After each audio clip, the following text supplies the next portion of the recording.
Everybody, हर हर Mahadev. Welcome back to my channel angel gardening blog. और आज इस ब्लॉग में आप सभी का मोस्ट वेलकम है।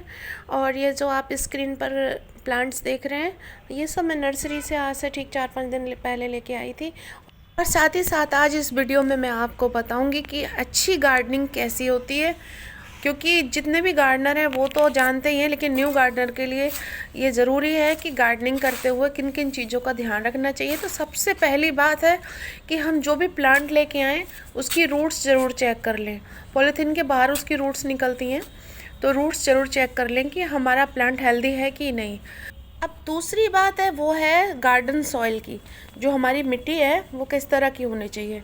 ये जो मैं अभी पूरा नर्सरी खोल के बैठी हूँ, मैं दिखाती हूँ आप सबको कि मैंने इस मिट्टी में क्या मिलाया है।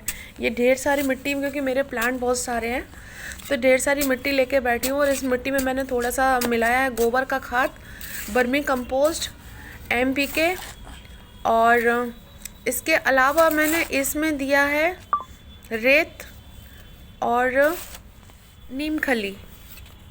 के पास अगर गोबर की खाद नहीं है तो आप नर्सरी से वर्मी कंपोस्ट लेके इस गार्डन सॉइल में मिक्स कर सकते हैं। अब मैं इसको बहुत अच्छे से मिक्स कर रही हूँ। जो आप देख रहे हैं ना, मैं कब से मेहनत कर रही हूँ।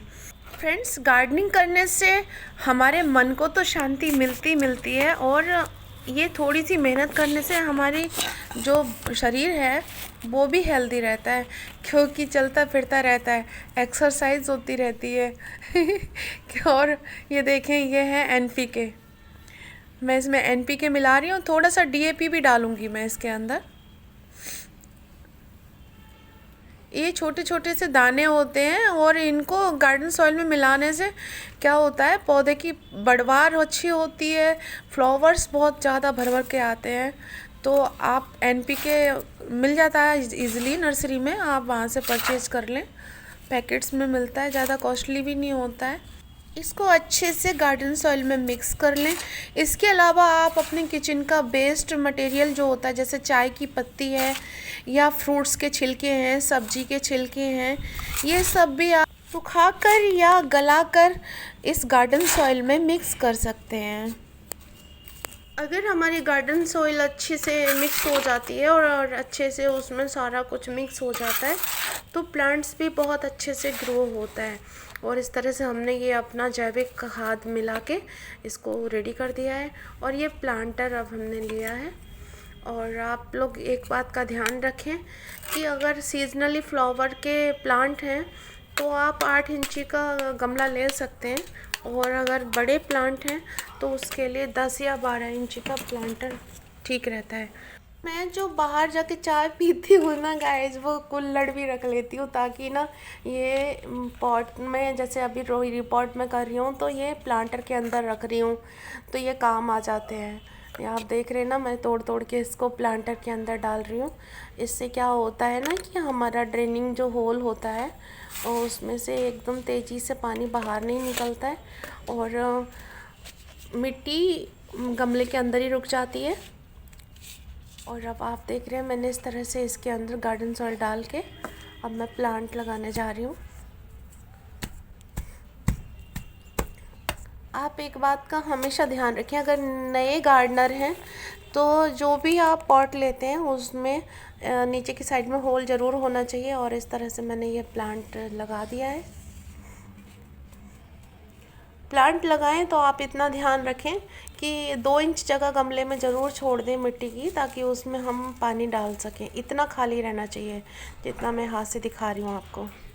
पॉट में 2 इंच मिट्टी कम रखने से उसमें हम पानी लगाएंगे तो पानी देर तक टिकता है, और प्लांट्स जल्दी नहीं सूखता है।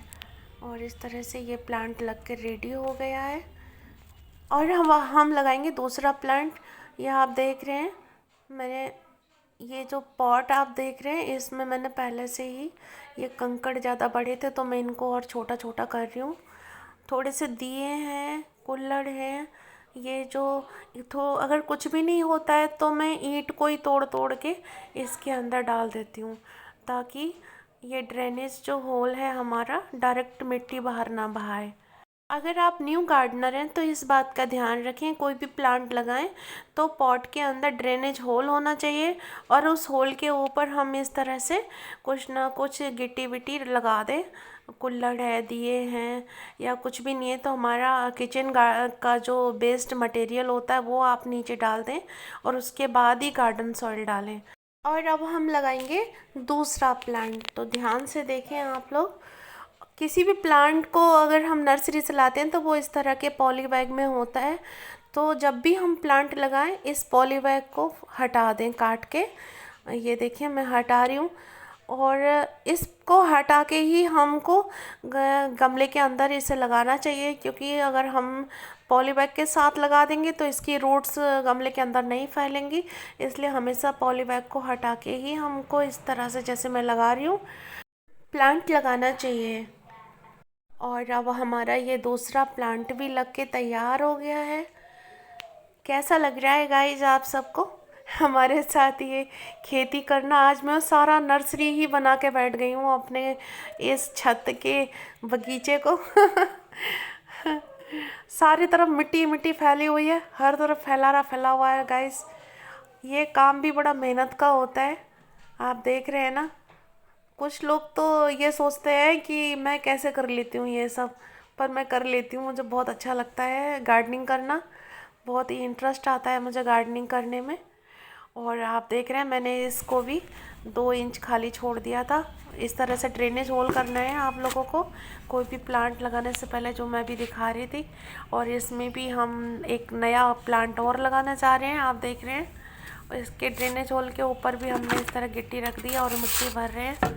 आप ध्यान से देखें सारे लोग, जो न्यू गार्डनर है, और ओल्ड गार्डनर को तो सारा कुछ आता ही है, पर ये वीडियो मैं न्यू गार्डनर के लिए बना रही हूँ जिनको अभी गार्डनिंग के बारे में ABCD भी नहीं पता है, इसलिए मैं बार बार बता रही हूँ। और जो भी कंकड़ होते हैं मिट्टी में वो हटा दें तो प्लांट हमारा बहुत अच्छे से ग्रो करता है, आप देखें। और अब ये मेरा लग गया अरेलिया का प्लांट।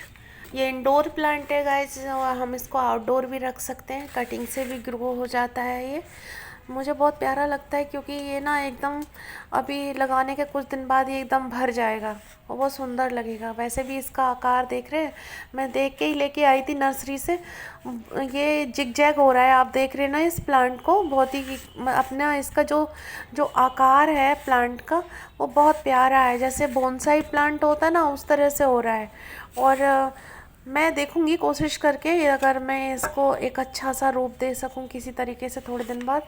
अभी ये अच्छे से ग्रो हो जाएगा फिर मैं दिखती हूँ इसको, और आप सबको भी मैं दिखाऊंगी इसका बहुत अच्छा सा। इस प्लांट को मैं एक नया रूप दूंगी, फिर मैं आप सबको दिखाऊंगी। और इस तरह से मेरा ये प्लांट भी लगकर रेडी हो चुका है। अब हम लगाएंगे नेक्स्ट प्लांट। देखिए आप कैसा लग रहा है, मुझे कमेंट करके आप लोग ज़रूर बताइएगा इस वीडियो के बारे में कि आपको ये कैसी लगी। इसमें थोड़ा सा पत्तियां रखने से पीली पड़ गई थी, जिनको मैं हटा देती हूँ अभी, क्योंकि प्लांट ग्रो होने में थोड़ा दिक्कत करेंगी। गाइज आप एक बात ध्यान रखें, जब भी हम कभी कोई किसी भी नए प्लांट को रिपोर्ट करते हैं तो रिपोर्ट करने के कुछ दिन तक तो प्लांट हमारा डोरमेंसी में चला जाता है, देन उसके बाद ही वो अच्छे से ग्रो होता है। और अब जो आप ये पॉट देख रहे हैं इसमें अपराजिता की बेल लगी हुई थी जो सूख गई है किसी वजह से, और मैं इसमें नया अपराजिता का प्लांट लगाऊंगी। और लगाने से पहले मैं ये सारी गार्डन सॉइल जो इसके अंदर फिल है ये बाहर निकाल देती हूँ। आप देख रहे हैं किस तरह से। ऐसा कोई ही घर होगा जिसमें कोई प्लांट ना हो। और कभी कभी क्या होता है कि हमारा प्लांट बहुत पुराना हो जाता है और उसकी मिट्टी बहुत बेकार हो जाती है, मतलब प्लांट को चलाने योग्य नहीं रहती, तो हम इस तरह से इसको खाली करके और उस मिट्टी में दोबारा से खाद वगैरह मिला के उन मिट्टी को उपजाऊ बना लेते हैं। ऐसे जैसे मैंने करा है ना, ये अभी इसमें खाद मिला दी है मिट्टी में, पुरानी मिट्टी में, और कुछ नई मिट्टी मिला दी है। और अब मैं दोबारा से इसे पॉट के अंदर डाल के अब इसमें प्लांट लगा दूँगी। ये है मेरा अपराजिता का प्लांट जो मैं नर्सरी से परचेज करके लाई थी। इसका पॉली बैग हटा के और मैं इसको रिपोर्ट कर रही हूँ। गार्डनिंग में सबसे ज़्यादा इम्पोर्टेंस जो होती है वो होती है गार्डन सॉइल की। अगर आपकी गार्डन सॉइल अच्छी है तो आपका प्लांट सालों साल हेल्दी रहता है। और ये लग गया है मेरा अपराजिता का प्लांट, और जब ये बहुत ज़्यादा हरा भरा हो जाएगा ना, फिर मैं आपको इस पर एक वीडियो बना के दोबारा से दिखाऊंगी। देखिए कितना प्यारा लग रहा है। सच में गार्डनिंग करने से मन को बहुत ही सुकून मिलता है। हम बताएंगे आपको कि रूट्स कैसे चेक करते हैं। ये देखिए, ये इस प्लांट के बाहर देखिए ये रूट्स निकल रही हैं नीचे की साइड में। तो जब भी कोई भी प्लांट आप परचेज करें नर्सरी से, ये रूट ज़रूर देख लें। ये रोज़मेरी का प्लांट है। मेरे पास पहले बहुत बड़ा रोज़मेरी का प्लांट था और वो पता नहीं क्यों मर गया, शायद उस पर पानी ज़्यादा पड़ गया था। तो इसीलिए ना अपना ड्रेनेज होल ज़रूर चेक कर लेंगे। पानी रुकना नहीं चाहिए गमले के अंदर, है ना। कभी भी हम कोई भी प्लांट लगाते हैं तो प्लांटर के अंदर ड्रेनेज होल ज़रूर कर लें। देन उसके ऊपर कुछ ना कुछ कंकड़ वगैरह रख लें, फिर उसके बाद ही मिट्टी फिल करें। ये देखिए मैं चेक कर रही हूँ कि हमारा ये जो रोज़मेरी का प्लांट है ये कितना गहरा है, मतलब मिट्टी इसमें कितनी आएगी। तो 2 इंची जगह छोड़ के प्लांट को हम इसमें लगा देंगे। और देख रहे हैं ना आप, मिट्टी ज़्यादा हो गई है तो हम थोड़ा सा मिट्टी हटा के फिर प्लांट इसके अंदर लगाएंगे। ये देखिए मैंने हटा दिया है क्योंकि प्लांट ऊपर जा रहा है, मिट्टी ज़्यादा हो गई है, तो पानी के लिए भी हमें जगह रखनी है। तो जो भी न्यू गार्डनर है इस बात का ध्यान रखें कि हम अपना प्लांट लगाते समय मिट्टी ज़्यादा फिल ना कर दें गमले के अंदर, क्योंकि हमें पानी भी लगाना होता है। और इस तरह से हमारा ये रोज़मेरी का प्लांट लग गया है। देखिए आप लोग भी गार्डनिंग करके देखें, मन को बहुत शांति मिलती है। रोज़मेरी की छोटी छोटी ये पत्तियां हैं, बहुत ही फ़ायदेमंद होती हैं। मेडिकेयर प्लांट है ये, बहुत ही प्यारा लगता है गार्डन में। आप लोग भी इसको ज़रूर लगाएं अपने घर में, बहुत ही मेडिसिन में काम आता है ये। हमारे बालों में भी इसका जो रस है लगाने से बालों की ग्रोथ बढ़ती है, बाल कभी झड़ते नहीं हैं, गिरते नहीं हैं। और इस तरह से हमारा ये रोज़मेरी का प्लांट लग के रेडी हो गया है। और अब हम बाकी बचे हुए प्लांट को भी पहले की तरह रिपोर्ट कर देंगे प्लांटर के अंदर। देखें आप, इस प्लांट को मैंने अपने ये जो बाहर की साइड में ग्रिल थी ना, यहाँ पर मैंने छोटी सी क्यारी बनवाई है, इसमें इस तरह से रिपोर्ट कर दिया। आप भी अपने घर में छोटी छोटी सी जगह को अपने प्लांट के लिए यूज कर सकते हैं। और अब मेरे सारे प्लांट लग के रेडी हो गए हैं। देखें आप, अब मैं इनमें पानी लगा के 1-2 दिन के लिए छाँव में रख दूँगी इन्हें। देन उसके बाद मैं इन्हें हल्की सी ऐसी धूप में रखूँगी जहाँ एकदम सीधी तेज़ धूप इन पर ना पड़े, क्योंकि एकदम तेज़ धूप में पौधे मुरझा जाते हैं। तो मेरा ये वीडियो आप सभी को कैसा लगा? अच्छा लगा हो तो चैनल को सब्सक्राइब करें, कमेंट करें, लाइक करें। Thanks for watching. Happy gardening. Bye bye.